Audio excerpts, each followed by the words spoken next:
Welcome to A&A, the Access in Academia podcast. I'm your host, Sarah Pekoski-Schweer, and as part of the 2023 cohort of 3M National Student Fellows, the Society for Teaching and Learning in Higher Education, this podcast is part of our fellowship project. The goal of this multimedia project is to share the stories of leaders on campuses across Canada widely to the many stakeholders of post-secondary institutions so that they may better adapt to and understand the student perspectives. Hope you enjoy. On today's episode, we'll be discussing the topic of taking action against racism through post-secondary sports initiatives. Our guest today is Taijon Graham, a Bachelor of Business Administration student from Nipissing University, and is the co-founder of the Nipissing University Black Association for Student Expression. He is here today to discuss the development of Shoot for Change, an annual basketball game that serves as a fundraiser and awareness event for anti-racism and has raised over $34,000 in funds for the Warren Lindsay BIPOC Bursary.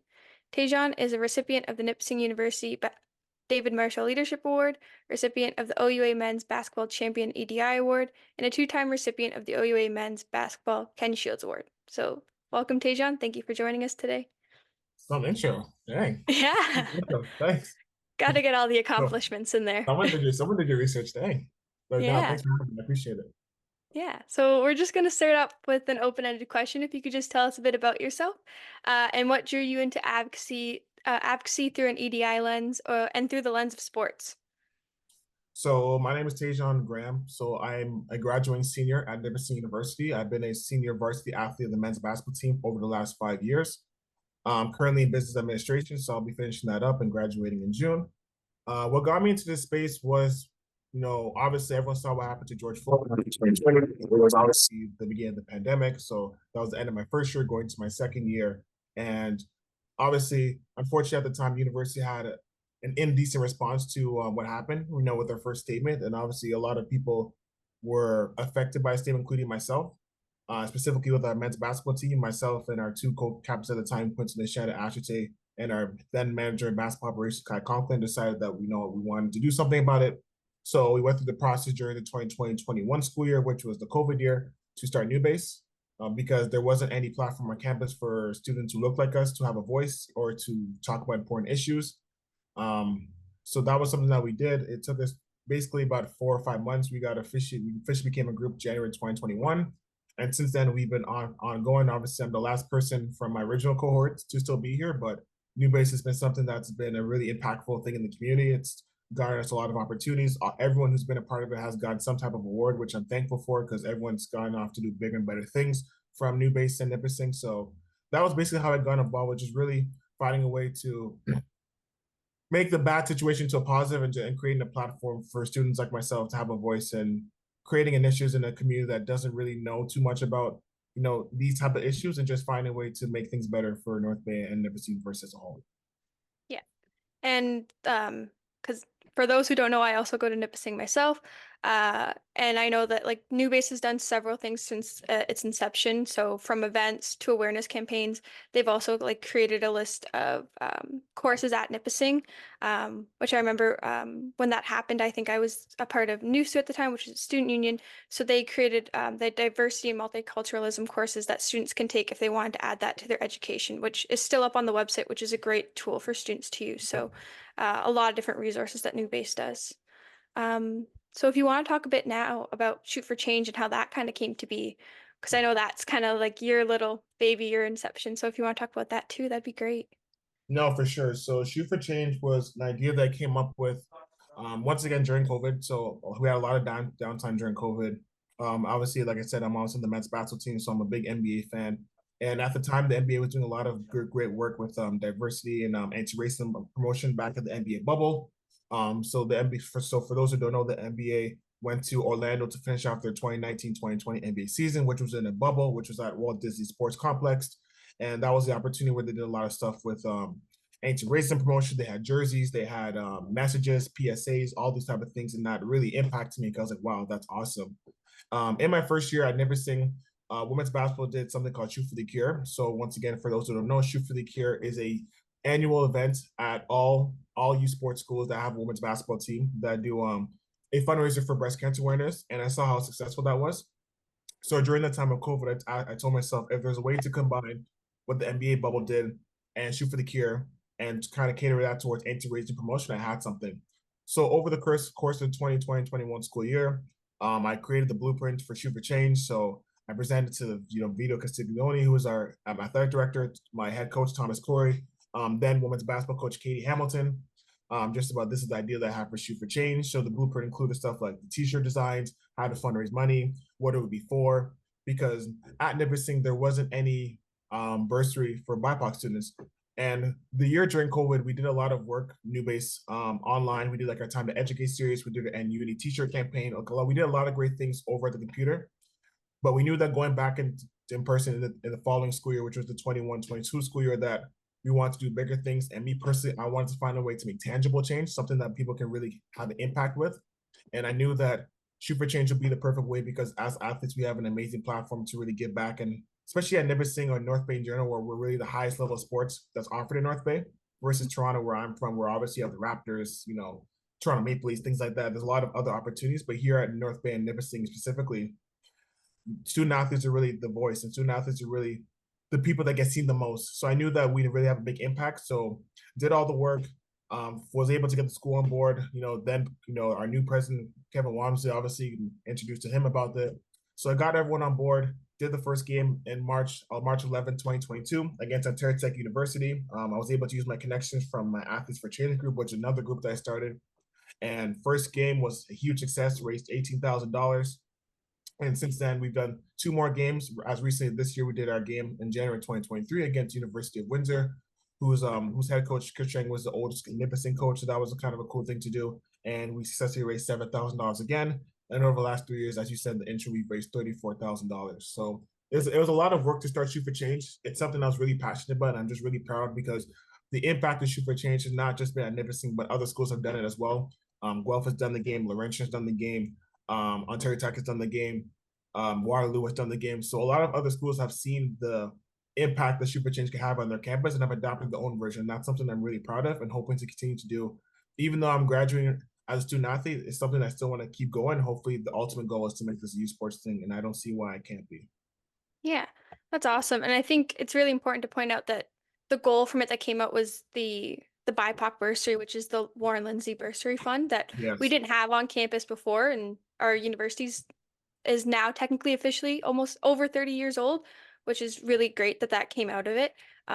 And you mentioned that administration was on board, your coaching staff was on board. Do you want to talk a bit about the community, the reception from the North Bay community? How'd that go a bit? Yeah. So the hands down the last 3 years, it's been our most watched game every single year. This year was it was definitely the most packed I've ever seen in the gym, especially for any of our games. Like I said, every year it's been bigger and better. It's been amazing to see kind of, a community that it doesn't an issue like this with anti-racism and diversity, like it doesn't really impact them directly. But I'm appreciative because they really see the importance of it and realize that they want to do better. I think the beauty about COVID was the fact that and the George Floyd situation was that it really shed light on something that's been talked about for years, but a lot of times, sadly, people might have said, "Oh, it's just in the States" or things like that, or whatever. But people don't realize that racism is everywhere, and it's something that needs to be talked about. And I think that the community has really embraced the opportunity to really learn and be better and kind of support an event like this. And I'm really appreciative of everyone who's been a part of this journey because it literally started off with an idea that was in my head, started off with a blueprint back at home, and it's turned to something that's so big and so fantastic for the university. It's done so many things historically for the university. Our program has benefited from this. We've gotten so much recognition. My coaches talked about it before in terms of, people have come out to them and say, your players are so awesome. And, this Shoot for Change is an amazing event. Like so much, I've heard nothing but positive things from Shoot for Change. And it makes me so happy just because, like I said, it's something that's historic. It's something that's never been done before. And people who don't look like me see the importance of it and want to do as much as they can to support it, whether it's coming to the game, buying a raffle ticket, in outdoor donations, right? Like just they see the importance of what the bursary can do and provide for future BIPOC students. And I'm just so thankful to be part of this community and having this community embrace it as much as they have over these last 3 years. Yeah, that's awesome. Um, and I guess, yeah, you talked a little bit about how it evolved with other universities and OUA that have taken it up. And I know that I think it's the second year that OUA has had the Anti-Racism Awareness Week. And I think some Yeah. universities have incorporated that into the week, some of their Shoot for Changes. I think Guelph did it this year too, right? Yep. With Golf their, did it yeah. again. Shout out Yeah. golf. We did them last year too. So I forgot about golf. So shout out golf. Yeah, in some of my research, I found that out. Has any youth sports outside of Ontario adapted to Shoot for Change, or is that kind of the goal to expand out of the OUA for Shoot for Change? Yeah, that's the goal. I work with someone pretty close from University of Windsor, Paul Kiocha. He's the assistant coach of the men's basketball team at Windsor. So we are definitely in a conversation in terms of trying to do something outside of Ontario. You know, he has a lot of connections because he's from BC, so he has a lot of connection to the West Coast, things of that nature. And we've already had conversations about this, and a lot of other schools are interested in doing Shoot for Change. So it's just really a matter of putting stuff together. I'm also working with a charity on this too. Brian Harris, he's the founder and CEO of the Harris Brand Foundation, based out of Brampton, Ontario. So us, they're really trying to figure out how to really make this a youth sports thing and also get it to other schools across the country. Definitely something that started. I definitely see the potential in that happening. Ultimately, it's just, like I said before, it's just finding a way to get to youth sports because Shoot for the Cure is obviously the only thing that any team does that's all across the country, which I think is awesome. I think breast cancer awareness is fantastic and Hmm. needs to be obviously addressed, and I'm so thankful for that they do that. I also think too that an event like this where so many communities can impact or benefit from having a game like this where you fundraise for bursaries because not every school in Canada has a BIPOC bursary, and some that do are only geographic based. Like for example, if you go to Dalhousie, if I also go to Dalhousie University, for example, which is in Nova Scotia, they Hmm. do have a BIPOC bursary, but it's for those who are African Nova Scotian descent. So if I was to go to Dalhousie, I wouldn't be able to apply for it. So that's not even including those. So like, an event like this, it definitely needs to be across the country and it's something that's being worked on. And I'm hopefully that's something that can be done within the next few years and see what happens. Yeah, that's kind of awesome that you've highlighted that because that's something I didn't know, and bringing that up is kind of great. So getting that involved, yeah. Um, what's my next question? What are your hopes now? Because you're our graduating student for Shoot for Change now that you're kind of leaving Nipissing. I know we kind of talked about expanding it a bit more, but the legacy that you're leaving for Nipissing now. Just kind of for what's next. So many things. So many things I can't talk about yet just because like, it's not final yet, but just looking for master programs. I'm looking possibly at job opportunities. Just find a way to stay in the space. Just trying to right now with New Base, obviously I'm graduating, so I've already found someone to kind of take it over. JaVale Hope, she's a first year on the women's basketball team, and now it's just kind of, oh, excuse me. So now, sorry. So now, so now it's just finding a way to sorry about that. So now it's just finding a way to kind of get her more comfortable with being in that role because she's a young person when she's only 18 years old, 19, she's will be 19 at the end of this year. I was 19, 20 when I first started, so it's not easy kind of taking over a spot like that. And it's not easy being able to, meet with all these different stakeholders and sometimes speaking up when you need to. So just trying to work with her on the succession plan. I'm trying to work on stuff in terms of what events they can do next year. Who else we can get involved that can take over spots because, there's already 5 executive spots available. So that's just really what's it right now. Just trying to figure out what's next. Trying to start that next chapter. Obviously the student athlete chapter for me is over now. Obviously enjoyed my 5 years playing basketball, but obviously it's not easy, being going to undergrad and playing a varsity sport at the same time. So definitely ready to move on from that life and just focus on school or look for jobs and just kind of seeing what's the best option for me. It's awesome. Um, how has Shoot for Change and the other events that you've participated with in New Base kind of impacted Nipissing, you feel, or North Bay as a whole? Kind of like a reflection question, I guess. Yeah. For sure. Easily, I think being aware that there's an issue, being aware that the community obviously does lacks in diversity, but there's opportunity to grow. One thing I've heard about from people who've been in North Bay for a long time that has definitely grown in diversity. So I just think honestly, I think it's made them more aware of some issues that need to be addressed. Specifically, we're talking about Nipissing. Obviously, we're talking about, it's not the most diverse. There wasn't really anything for Black History Month, things like that. Wasn't really any resources available for BIPOC students, people who look like me. We're talking about the club. Um, it's mental health support, financial opportunities. So I definitely think these last few years of doing Shoot for Change and all these mentorship programs, stuff we've done in the community really shows that obviously we're growing, but there's still a lot of work to do. And I think the beauty about being at Nipissing, that's a small university. So you have people like myself that have the opportunity to really get involved and really go straightly to the top. where schools maybe like University of Toronto or say Queen's University or bigger schools who have way more people, excuse me, it definitely will be, it's definitely a lot harder.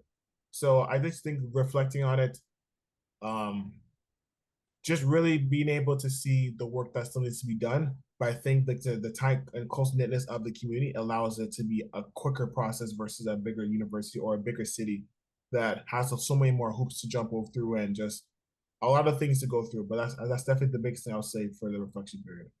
Yeah. It almost has, coming from a small university, it has its pros and cons, obviously. Um, yeah, like you said, it has the ability to rise quickly when you have an idea. Um, but just because coming from North Bay, it is that small community, and it's highly white, so it does have like you were saying. Um, I guess, yeah, my last kind of question before we kind of move on is why do you feel the avenue of sports works so well with combating racism? Also, can you Like, repeat that? yeah. Why do you feel the avenue of sports works so well with combating racism? Obviously, you're an athlete, and that's kind of the way you go with it. But why do you think it's kind of the best way to go, as opposed to other avenues? I think it's very simple. Just because the beauty about sports is that it's something that can bring anyone together, regardless of race, background, sexuality. I think when you look at sports teams, specifically with basketball, you see a lot of diversity. Obviously, some sports might be less diverse than others. Like for example, obviously hockey, sport like hockey might not be the most diverse, but sport like basketball or maybe even soccer, like there's a lot more diversity. So I think with sports, it makes it easier because we're it's a microcosm of society, and we're example in the sense of like we have people on our team who are from different backgrounds, different walks of life, but we come together for one goal, which is obviously to win, right? And I think the same thing with combating racism is like we're a group of people from different backgrounds, different work to come for one goal, which is to combat racism and to celebrate diversity. So I think sports is the best way to go about it, just because you look at sports, and you can see any type of representation, whether it's for females, blacks, Asians, Hispanics, like any type of culture, you can see representation through sports. And I think that's just the best way to go about it. Just and ultimately, it's easier to fight it when it's one group of people fighting for the same thing versus by yourself. Because you can obviously, you can do something by yourself, or you can go far with other people together. So that's just the biggest thing for me. And I think sports is such a great representation of that.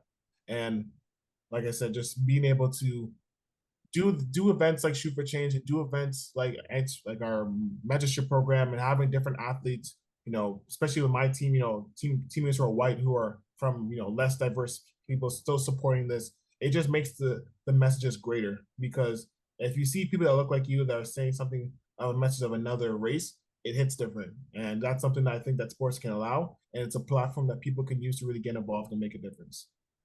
Yeah, awesome. And like you said earlier with North Bay and like the Nipissing Lakers being almost like the biggest, actually is the biggest sports that we offer in North Bay, apart from the battalion. Yeah. Um, it really is kind of when you have put on those events like Shoot for Change, it really is kind of the biggest way to go for it. Um, the final part we have is kind of for our multimedia project. These are two questions that we kind of ask all of our interviewees across all of the platforms, and it's just to tie together all of our interviews. But I also feel like it'll be a nice summary for our conversation today. And it's just, in your opinion, what is the most important challenge that's currently facing higher education? The It's most a big important, question.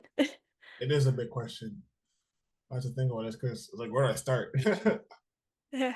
um,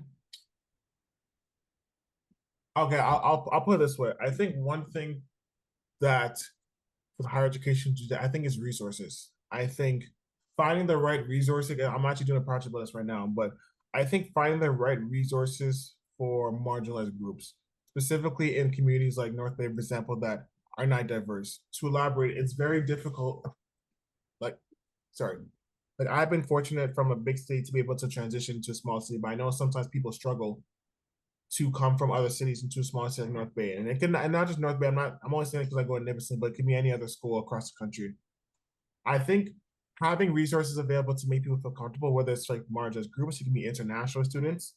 I think just ultimately having resources that are available for them to make their transition feel comfortable, because it's very easy to get secluded and kind of feel lost in a sense. Obviously, for me, I was fortunate because I'm on a sports team, so I'm around people all the time, get to play the sport I love. So I always had something to do. So it was very easy for me to integrate myself into Nipissing, where someone who may be an international student or just a regular student from another city who's in a classroom with not many people that look like them or people that don't listen to the same music or whatever case may be, like it's very hard.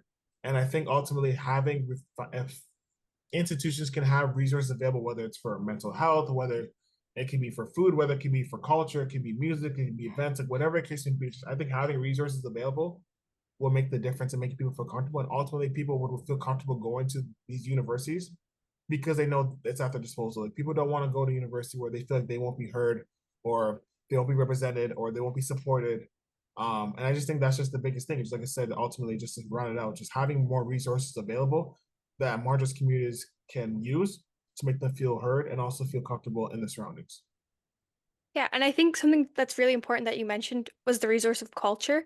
I think a lot of times when people think of resources, they think of like the basics, which is like the necessities of like food and shelter and all those things, which is obviously that is the basics when you think of Maslow's hierarchy. It's the bottom, and you obviously need it to survive. But when you think of thriving, you do think of culture is in there, and when it comes to a lot of like marginalized groups or international students when they come to different places, especially like North Bay, but you can think of other institutions across Canada.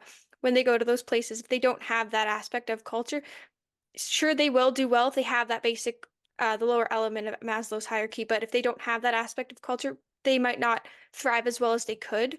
And I think if our educators or administration, they don't have that element of empathy, or if they don't strive to implement that aspect of culture as best as they could, um, you can't expect students to thrive as well as they can. And the onus shouldn't always be on students to implement it. And I know New Base has done such a fantastic job, and our students at Nipissing have done such a fantastic job. And our admin have worked so well with you folks in implementing it, but at other institutions, they might not be as fortunate. And so we need to make sure that our admin are also taking kind of that accountability to make sure they either have empathy for the students or they're taking that extra step to make sure that the students are having that comfort level. And then kind of the Exactly. last question um, is what would be your advice to someone who's kind of enacting change in this area? So maybe a student or admin or a faculty member that is trying to implement those resources that you've highlighted. Another Okay, big so question. no, this one's like not as hard as honestly. I would say dream big. Don't limit yourself. I think a lot of times people don't think that, oh, I can do this or I want to do this, but I don't think I can do it. So they kind of, talk themselves out of it. I'd say dream big because you don't know until you try. And for me, starting a bursary was something I wanted to do, through Shoot for Change. And if I talk myself, I say, oh, I don't know if I can do that, then it would never happen. And look, now 2 years later, we have a bursary, right? And 2 years later, $34,000 raised, super changes across, OUA, right? And that wouldn't have happened if I didn't have the courage or the passion to dream big and go for it, and not limit myself. I think, excuse me, a lot of times when we look at things, and not just with the ends race, but just in general, just I think anyone in general, when there's something that you want to do, sometimes because people don't think it's possible or kind of don't have the passion, they kind of take themselves out of the race and they'll give themselves the chance to see the finish line. And I think hopefully through this thing that we're doing today, like people can see from my story, just like it's possible to do whatever you set your mind to. I know it's cliche, but it's honestly the truth.